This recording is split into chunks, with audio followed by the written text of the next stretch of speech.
आपके बीच में आके बहुत अच्छा लग रहा है। 50 दिन के बाद अभी अभी मैं, मेरी पत्नी भगवंत मान साहब, हम लोग कनॉट प्लेस में हनुमान मंदिर में गए थे। हनुमान जी का आशीर्वाद लिया, उनके दर्शन किए, फिर शिव जी के मंदिर गए, शनि जी महाराज के पास गए, उनका सबका आशीर्वाद लिया। बजरंगबली की खूब कृपा है हमारे ऊपर, हमारी पार्टी के ऊपर, देशवासियों के ऊपर। उन्हीं की कृपा से आज अचानक मैं आप लोगों के बीच में, उन्हें तो किसी को उम्मीद नहीं थी कि चुनाव के बीच में मैं जेल से बाहर आ जाऊंगा, लेकिन ऊपर बजरंगबली की कृपा है, हनुमान जी की कृपा है हम लोगों के ऊपर, और चमत्कार हुआ और आज मैं आप लोगों के बीच में हूं। दोस्तों, हमारी आम आदमी पार्टी एक छोटी सी पार्टी है, 2 राज्यों के अंदर है, अभी 10 साल पुरानी पार्टी है। हमारी पार्टी को कुचलने में, खत्म करने में प्रधानमंत्री जी ने कोई कसर नहीं छोड़ी। एक साथ हमारी पार्टी के 4 टॉप के नेता जेल भेज दिए एक साथ। अरविंद केजरीवाल, मनीष सिसोदिया, संजय सिंह, सतिंदर जैन। बड़ी बड़ी पार्टियों के अगर 4 टॉप के नेता जेल चले जाएं, पार्टी खत्म हो जाती है। आम आदमी पार्टी के 4 टॉप के नेता इन्होंने जेल भेज दिया। उन्होंने सोचा कि पार्टी खत्म हो जाएगी, लेकिन ये पार्टी नहीं है, ये एक सोच है। जितना ये खत्म करना चाहते हैं उतना ये बढ़ती जाती है, उतना ये बढ़ती जाती है। ये क्रश करना चाहते हैं प्रधानमंत्री जी आम आदमी पार्टी को। जो लोग मोदी जी से मिलने जाते हैं, वो कई लोग हमें भी जानते हैं, वो बाहर आके हमें बताते हैं कि आपके बारे में सबसे पहले मोदी जी से जो भी मिलने जाता है, सबसे पहले वो केजरीवाल की और आम आदमी पार्टी की 10 से 15 मिनट बात करते हैं। उनको कहते हैं कि आने वाले समय के अंदर आम आदमी पार्टी ही देश को भविष्य देने वाली है। वो खुद भी मानते हैं। इसीलिए वो चाहते हैं कि आज ही आम आदमी पार्टी को बढ़ने से रोका जाए, इनको कुचल दिया जाए। ये तानाशाही है। अगर उनको लगता है कि आम आदमी पार्टी आने वाले समय में बीजेपी को चैलेंज देने वाली है, आप अच्छे काम करो, आप देश को भविष्य दो। आज आपकी सरकार है केंद्र के अंदर, आप देश के लिए काम करोगे, आम आदमी पार्टी को कोई पूछेगा ही नहीं। लेकिन आप कुछ काम नहीं करो और आम आदमी पार्टी को कुचल दो, ये जनतंत्र नहीं है, ये इस देश की जनता पसंद नहीं करती है। इन्होंने आम आदमी पार्टी को कुचलने में कोई कसर नहीं छोड़ी। छोटे से लोग हैं हम लोग, छोटी सी पार्टी है। 75 साल के अंदर इस कदर किसी पार्टी को और उसके नेताओं को प्रताड़ित नहीं किया गया जिस तरह से प्रधानमंत्री मोदी जी ने आम आदमी पार्टी को प्रताड़ित करने की कोशिश की है। मेरे को इन्होंने जेल भेज दिया। प्रधानमंत्री जी कह रहे हैं मैं भ्रष्टाचार से लड़ रहा हूं। देश के सबसे बड़े चोर, उचक्के और डकैतों को उन्होंने अपनी पार्टी में शामिल कर लिया। जिन लोगों को 10 दिन पहले मोदी जी कहते थे 70,000 करोड़ का इसने घोटाला कर दिया, थोड़े दिन के बाद उसी आदमी को अपनी पार्टी में शामिल करके किसी को डिप्टी सीएम बना देते हैं, किसी को मंत्री बना देते हैं और उनके सारे ईडी और सीबीआई के मामले खत्म कर देते हैं और कहते हैं मैं भ्रष्टाचार से लड़ रहा हूं। मैं मोदी जी को कहना चाहता हूं, भ्रष्टाचार से अगर लड़ाई लड़नी है तो केजरीवाल से सीखो। प्रधानमंत्री जी, भ्रष्टाचार के खिलाफ लड़ाई केजरीवाल ने लड़ी है। 2015 में जब दिल्ली में हमारी सरकार बनी थी, हमारे एक मंत्री का एक ऑडियो मेरे पास किसी ने व्हाट्सएप कर दिया। उस ऑडियो में मेरा मंत्री किसी दुकान वाले से 5 लाख रुपए मांग रहा था। किसी मीडिया वाले को नहीं पता था, विपक्ष को नहीं पता था। आप लोगों को याद होगा, मैंने अपने खुद मंत्री को सीबीआई के हवाले कर दिया, जेल भेज दिया था अपने मंत्री को। ये होती है भ्रष्टाचार के खिलाफ लड़ाई। पंजाब के अंदर मेरा एक मंत्री भ्रष्टाचार में, मेरे को पता चला कि वो पैसे मांग रहा है। वहां पे मान साहब ने उसको, किसी को भी, विपक्ष को नहीं पता था, मीडिया को नहीं पता था, हमने अपने मंत्री को उठा के जेल में भेज दिया। तुम देश के सारे चोर उचक्के डकैतों को अपनी पार्टी में शामिल कर लो और केजरीवाल को जेल भेज दो और कहो मैं भ्रष्टाचार के खिलाफ लड़ रहा हूं, तो आप भ्रष्टाचार के खिलाफ नहीं लड़ रहे प्रधानमंत्री जी। आप देशवासियों को बेवकूफ मत समझो। देश बच्चे बच्चे की जुबान के ऊपर हो रहा है कि सारे चोर चक्कों को अपनी पार्टी में शामिल करके और ईडी और सीबीआई के सारे केस उनके रफा दफा कर देते। केजरीवाल को क्यों गिरफ्तार किया? केजरीवाल को गिरफ्तार करके उन्होंने एक मैसेज दिया है सारे देश को कि अगर मैं केजरीवाल को गिरफ्तार कर सकता हूं तो किसी को भी गिरफ्तार कर सकता हूं। कोई केस नहीं होगा, कोई मामला नहीं होगा, तब भी मैं तुमको गिरफ्तार कर सकता हूं। एक बेहद खतरनाक मिशन चालू किया हुआ है प्रधानमंत्री जी ने, बहुत ही खतरनाक। देशवासियों को यह समझने की, अब जो मैं बोलने जा रहा हूं, समझने की जरूरत है। उस मिशन का नाम है वन नेशन वन लीडर। देश के सारे नेताओं को खत्म करना चाहते हैं मोदी जी, और इसको 2 स्तर के ऊपर इस मिशन को चला रहे हैं। जितने विपक्ष के नेता हैं उनको जेल भेजेंगे और जितने बीजेपी के नेता हैं उनको सबको निपटा देंगे, उनकी राजनीति खत्म करते जाएंगे, उनको सबको निपटाते जाएंगे।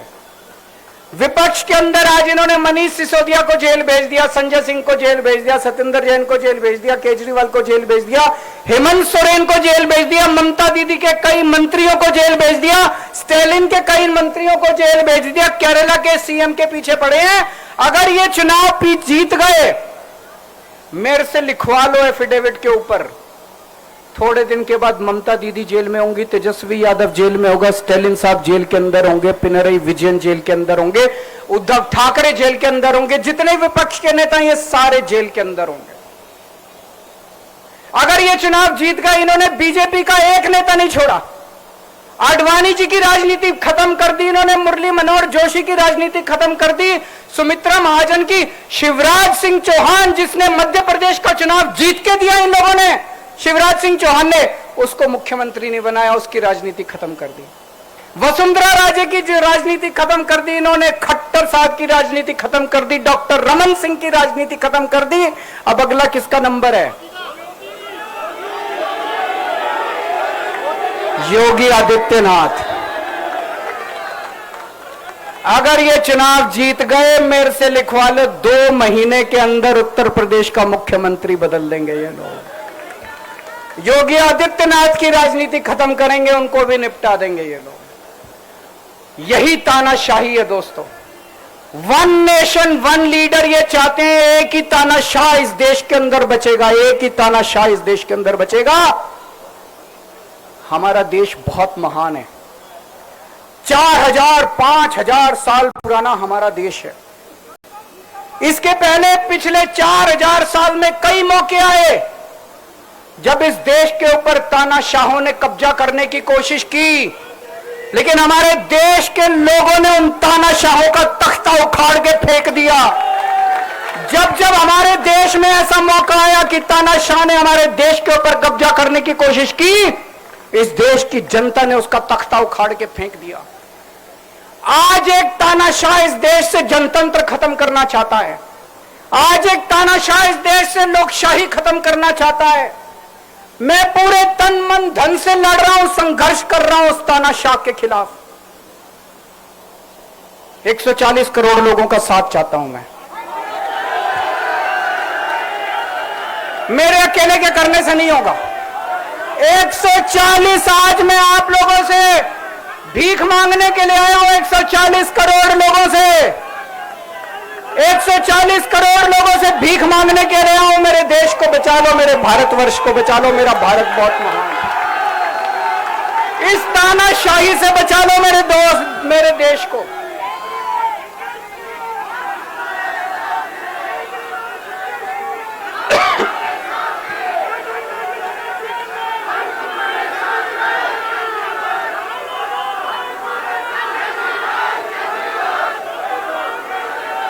मैं सुप्रीम कोर्ट का बहुत बहुत शुक्रिया अदा करना चाहता हूं।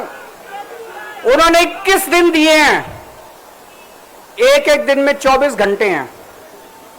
मैं एक दिन में 24 में से 36 घंटे काम करूंगा, पूरे देश भर में घूमूंगा इस तानाशाही को रोकने के लिए। दोस्तों, जितनी मेरे अंदर ताकत है, मेरा सब कुछ कुर्बान है देश के लिए। मेरा तन मन धन सब कुछ कुर्बान है मेरे देश के लिए। मेरे खून का एक एक कतरा मेरे देश के लिए, मेरे शरीर का एक एक कतरा, मेरी जिंदगी का एक एक पल मेरे देश के लिए। मेरे देश को बचाने के लिए मैं पूरे देश में जाऊंगा। दोस्तों, अब एक बहुत महत्वपूर्ण बात करने जा रहा हूं, उसको ध्यान से सुनना। ये लोग इंडिया गठबंधन से पूछते हैं आपका प्रधानमंत्री कौन होगा। मैं बीजेपी से पूछता हूं आपका प्रधानमंत्री कौन होगा। आप लोग सोच रहे होंगे केजरीवाल क्या बात कर रहा है, मोदी जी होंगे। नहीं, मोदी जी अगले साल 17 सितंबर को 75 साल के हो रहे हैं। बीजेपी के अंदर मोदी जी ने 2014 में मोदी जी ने खुद ने रूल बनाया था कि बीजेपी के अंदर जो भी 75 साल का होगा उसको रिटायर कर दिया जाएगा। सबसे पहले आडवाणी जी को रिटायर किया गया, उसके बाद मुरली मनोहर जोशी जी को रिटायर किया गया, फिर सुमित्रा महाजन को रिटायर किया गया, फिर यशवंत सिन्हा को रिटायर किया गया। अब मोदी जी अगले साल 17 सितंबर को रिटायर होने वाले हैं। तो मैं बीजेपी से पूछना चाहता हूं आपका प्रधानमंत्री का दावेदार कौन है। दोस्तों, अगले साल 17 सितंबर तक अगर इनकी सरकार बनी, तो उस पर भी आऊंगा मैं। अगर इनकी सरकार बनी तो पहले अगले 2 महीने में योगी जी को निपटाएंगे ये, और उसके बाद मोदी जी के सबसे खास अमित शाह को ये प्रधानमंत्री बनाएंगे। तो मैं लोगों को, देश के लोगों को आगाह करना चाहता हूं, मोदी जी अपने लिए वोट नहीं मांग रहे। मोदी जी अमित शाह को प्रधानमंत्री बनाने के लिए वोट मांग रहे हैं। मैं पूछना चाहता हूं मोदी जी से और अमित शाह जी से, ये मोदी की गारंटी पूरी कौन करेगा? क्या अमित शाह मोदी की गारंटी पूरी करेंगे? जब आप अगर जो वैसे तो मेरे को लगता है, मैं भी आऊंगा उसके ऊपर, मुझे नहीं लगता इनकी सरकार बन रही है, लेकिन जो बीजेपी को वोट देने जाएं वो ये सोच के जाना कि आप मोदी जी के नाम पे वोट नहीं दे रहे, आप अमित शाह के नाम पे वोट दे रहे।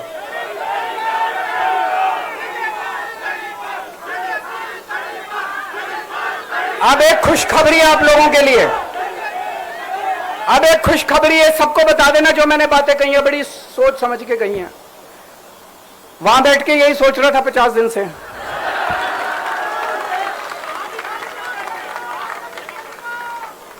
दोस्तों, पूरे देश के मेरे को बाहर निकले हुए 20 घंटे हो गए। इन 20 घंटों के अंदर भी मैंने रात भर में जनता से बात कर रहा था, लोगों से फोन कर रहा था।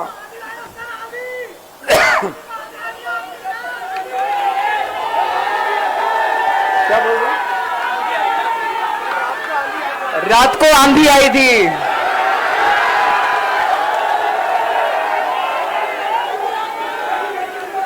पिछले 20 घंटे में मैंने जो बातचीत करी है, कई बड़े बड़े एक्सपर्ट से बात की, चुनाव विश्लेषकों से बात की, सेफोलॉजिस्ट से बात की, जनता से बात की, फोन पे लोगों से। मेरा अपना आकलन है कि 4 जून के बाद इनकी सरकार नहीं बन रही, मोदी सरकार नहीं बन रही। दोस्तों, अगर मैं गलत हूं तो मेरे को बताना, हरियाणा में इनकी सीट कम हो रही है, राजस्थान में कम हो रही है, कर्नाटक में कम हो रही है, दिल्ली में कम हो रही है, बिहार में कम हो रही है, महाराष्ट्र में कम हो रही है, कर्नाटक में कम हो रही है, बंगाल में कम हो रही है, झारखंड में कम हो रही है। बढ़ कहां रही है? यूपी में कम हो रही है, बढ़ कहां रही है? बढ़ एक भी जगह इनकी सीटें नहीं बढ़ रही हैं। मेरा अपना मानना है, और सट्टा बाजार में भी वजह चल रहा है, इनकी 220 से 230 के बीच में सीट आ रही है, उससे ज्यादा सीट नहीं आ रही है। मोदी सरकार नहीं बन रही है, केंद्र में इंडिया गठबंधन की सरकार बन रही है। आम आदमी पार्टी उस सरकार का हिस्सा होगी, दिल्ली को पूर्ण राज्य दिलाएंगे। दिल्ली का एलजी लोगों का एलजी होगा, दिल्ली का एलजी दिल्ली वालों का एलजी होगा। गुजरात से आया हुआ है अभी, दिल्ली के लोगों का एलजी होगा, दिल्ली के लोगों का विकास होगा। एक और पॉइंट है, जब मैं जेल के अंदर था तो कुछ लोगों ने यह मुद्दा उठाया, केजरीवाल सीएम पद से इस्तीफा क्यों नहीं देता। दोस्तों, केजरीवाल को कभी किसी पद का लालच नहीं हुआ। मैं यहां मंत्री, मुख्यमंत्री, प्रधानमंत्री ये सब बनने नहीं आया। इनकम टैक्स में कमिश्नर की नौकरी करता था। कमिश्नर की नौकरी छोड़ के दिल्ली की झुग्गियों के अंदर एक नहीं, दो नहीं, तीन नहीं, 10 साल तक मैंने दिल्ली की झुग्गियों के अंदर काम किया है, सुंदर नगरी और नंद नगरी की झुग्गियों के अंदर, इनकम टैक्स कमिश्नर की नौकरी छोड़ के। जब मेरे को दिल्ली की जनता ने पहली बार सीएम बनाया, असूलों के ऊपर 49 दिन के अंदर सीएम पद से इस्तीफा दे दिया था। एक चपरासी की नौकरी कोई नहीं छोड़ता। सीएम बनने के लिए लोग अपना दाया हाथ कटाने के लिए तैयार होते हैं। मैंने खुद से अपने आप सीएम की कुर्सी को लात मार दी थी 49 दिन के अंदर। मेरे लिए सीएम पद इंपॉर्टेंट नहीं है। आज मैंने सीएम पद से इस्तीफा क्यों नहीं दिया जेल जाने के बाद? दोस्तों, पिछले 75 साल में भारतवर्ष में इतने राज्यों के चुनाव हुए, इतने राज्यों के चुनाव हुए, दिल्ली के अंदर सबसे ऐतिहासिक बहुमत से आम आदमी पार्टी जीती, 55-56% वोट। एक बार 67 सीट, एक बार 62 सीट, इतने भारी बहुमत से आज तक कोई राज्य की सरकार 75 साल में नहीं जीती। इतने भारी बहुमत से जीतने के बावजूद झूठा केस, अब उनको पता है वो हमें हरा नहीं सकते दिल्ली के अंदर। उन्हें पता है अगले 20 साल तक दिल्ली में आम आदमी पार्टी को कोई नहीं हरा सकता। तो उन्होंने एक षड्यंत्र रचा, राजनीतिक षड्यंत्र रचा। केजरीवाल को झूठे केस में जेल भेज दो, केजरीवाल को इस्तीफा देना पड़ेगा, केजरीवाल की सरकार गिर जाएगी। उन्होंने ये षड्यंत्र रचा। मैंने कहा मैं भी इस्तीफा नहीं दूंगा। तुम अगर जनतंत्र को जेल में कैद करोगे तो जनतंत्र जेल से चला के दिखाएंगे। दोस्तों, सरकार भी जेल से चला के दिखाएंगे। कतई इस्तीफा, तुम्हारे ट्रैप में फंसने वाले नहीं हम। ये अगर हेमंत सोरेन साहब को भी इस्तीफा नहीं देना चाहिए था, जेल से सरकार चलानी चाहिए थी। अगर हमने इस्तीफा दे दिया, ये तो बड़ा अच्छा इनके लिए। जिस राज्य के अंदर ये चुनाव हारेंगे उसके मुख्यमंत्री को पकड़ के जेल में डाल दो, सरकार गिरा दो। उसके मुख्यमंत्री को पकड़ के जेल में डाल दो, सरकार। आज मैं अगर दिल्ली की जेल के अंदर रह के दिल्ली की जेल से इस्तीफा नहीं दे रहा, वो इस तानाशाही के खिलाफ संघर्ष कर रहा हूं, इसको समझ लेना आप लोग। केजरीवाल को किसी पद का लालच नहीं है। सीएम तो 100 सीएम की कुर्सी देश के नाम कुर्बान है। दोस्तों, मुझे पता चला मेरे जेल जाने से बहुत लोग भावुक हुए, खासकर मेरी मां, बहनें, महिलाएं बहुत रोई, कईयों ने बहुत मन्नतें मांगी। मैं सबका बहुत बहुत शुक्रिया अदा करना चाहता हूं जिन लोगों ने अपनी दुआएं, करोड़ों लोगों ने अपनी दुआएं भेजी हैं। पूरी दुनिया भर से करोड़ों लोगों ने दुआएं भेजी। उन्हीं के आशीर्वाद का कमाल है कि आज मैं आप लोगों के बीच में हूं। आप लोग सब लोग सुखी रहें, देश खूब तरक्की करे, फले फूले, आप सब लोग खूब खुश रहे, ऐसी मेरी प्रभु से इच्छा है। भारत माता की। राष्ट्रगान के लिए अपने जगह पर सभी लोगों से आग्रह है कि खड़े हो जाएं प्लीज।